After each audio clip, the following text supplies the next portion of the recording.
संविधान बचाओ रैलियों की शुरुआत होने जा रही, जिसको लेकर आज बड़ी अहम बैठक हुई है और हमारे साथ बात करने के लिए राजा वड़िंग मौजूद है इस समय। सर, संविधान बचाओ रैलियों को लेकर आप लोगों ने आज बैठक की है, इसमें क्या तय किया गया? कुछ संविधान बचाओ रैली, जिस प्रकार से संविधान के ऊपर रोजाना अत्याचार हो रहा है, भाई संविधान को तोड़ने की बातें हो रही है, ऐसी चीजें हो रही है जो संविधान में बाबा साहब अम्बेडकर ने कही नहीं, ऐसी कभी अपेक्षा नहीं थी हमारे को कि ऐसा होगा।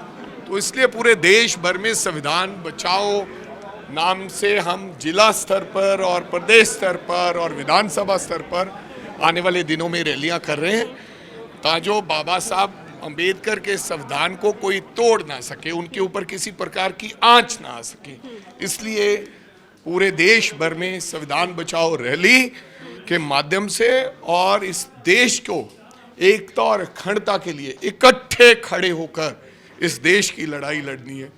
इसलिए हम लोग इसको लेकर आपके ऊपर जब हालांकि जब हरियाणा के चुनाव हुए तो तंज ये कसा गया कि ये झूठे आरोप जो है भाजपा ने कहा था कि कांग्रेस फैला रही है कि संविधान हो या इस तरीके की चीजें हो, इसको लेकर झूठ भ्रम है, जबकि संविधान तो बचा ही हुआ, संविधान का ऐसा कुछ नहीं। रोज संविधान तोड़ने की बातें की रही हैं। अब बात सुन लीजिए, जो भी कानून लाया जाता है, जो भी बिल है, अब वक्फ के लिए अगर बिल आए की बात करें तो मेरे को लगता है ये अलग अलग आधारों पर, अलग अलग जातियों पर, अलग अलग धर्मों पर एक चोट मारने का काम कर रही है बीजेपी। जैसे इस संविधान में तमाम एजेंसियों को पकड़ लिया है, आज ED, CBI, income tax, vigilance, ये तमाम एजेंसियां इशारों पर काम कर रही हैं।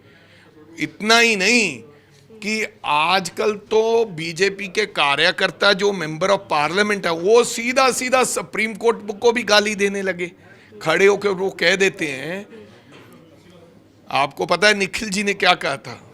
तो मेरे कहने का मतलब सीधा संविधान की तोड़ने की बात करते हैं, सीधा तमाम सारी मर्यादाओं का उल्लंघन करते हैं। इसलिए हमने देश भर में ये संविधान बचाओ। सर, ये रैलियां कितने दिन तक चलेंगी, किस तरीके का शेड्यूल इसके लिए तय किया गया? क्योंकि राहुल गांधी ने जब पहले जो है एक आंदोलन ऐसे जो रोड शो भी शुरू किया था, उसको लेकर भी बड़े सवाल खड़े हुए थे। देखो जी, सवालों करने वालों ने सवाल करने, राहुल गांधी जी देश के लोगों की लड़ाई लड़ते हैं तो वो लड़ते रहेंगे संविधान के माध्यम से। अब उन्होंने हमेशा संविधान को की किताब अपने हाथ में रखी है।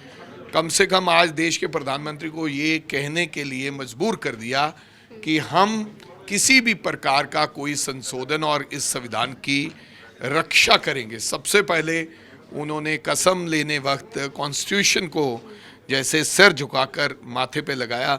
ये अगर राहुल गांधी संविधान की लड़ाई ना लड़ते, यात्राएं ना करते तो शायद ऐसा ना होता। इससे हटके सवाल है, बाई इलेक्शंस की डेट कह रहे जल्दी ही अनाउंस कर दी जाएंगी लुधियाना की। किस तरीके का प्रचार आप लोगों के? आशु जी के ऊपर दाव खेला गया। आशु जी ने उस सीट पे लंबे समय से सीट पे दर्ज की है अपनी जीत, लेकिन 22 में चुनावों के नतीजे अलग थे। देखो, बात यह है, जब चुनाव शुरू हो जाएगा, हम तो चाहते हैं कि जल्दी डेट अनाउंस हो जाए। हमने अपना उम्मीदवार अनाउंस कर दिया है, किसी प्रकार की दिक्कत नहीं है। दावा हमारा पूरा ठोस दावा है, 100%। जो बाय इलेक्शन है, हमें पूर्ण उम्मीद है कि इस बार कांग्रेस पार्टी बाय इलेक्शन जरूर जीतेगी। इसका असर कहीं ना कहीं 27 के चुनावों पे देखा जाएगा, क्योंकि इस सीट को 27 के चुनावों के साथ जोड़ के देखा जा रहा है। देखो, ऐसा है कि हर रोज पॉलिटिक्स बदलती है, 5 दिन के अंदर अंदर पॉलिटिक्स बदलती है। बट हाँ, ये तमाम चीज़ें कहीं ना कहीं उस काउंट में जुड़ती हैं कि भाई फलां बाय इलेक्शन कौन जीता, फलां पार्लियामेंट कौन जीता, तो मेयर के चुनाव कौन जीते, कॉरपोरेशन में क्या हुआ, पंचायतों में क्या, पंचायतों, मैं कह रहा हूँ ये तमाम चीज़ें जुड़ती है तो फिर अगली हम वो कर पाते हैं। 27 के चुनावों में प्रधान की आपकी उसके अंदर लगता है कि कांग्रेस दोबारा वापसी करेगी? देखो भाई, मैं ये कह नहीं सकता, पर कांग्रेस वापसी जरूर करेगी। Thank you so much sir. Congress की वापसी का दावा जरूर ठोका गया है 27 के चुनाव में, लेकिन नतीजे बताएंगे कि आखिर किस तरीके के आते हैं। लेकिन संविधान बचाओ रैलियों की शुरुआत होने जा रही है, जिसको लेकर आज एक अहम बैठक जो है वो रही है, उसकी तैयारियां जो है पूरी कर ली गई है। कैमरामैन अर्जुन के साथ चंडीगढ़ से TV9 के लिए अमनप्रीत कौर।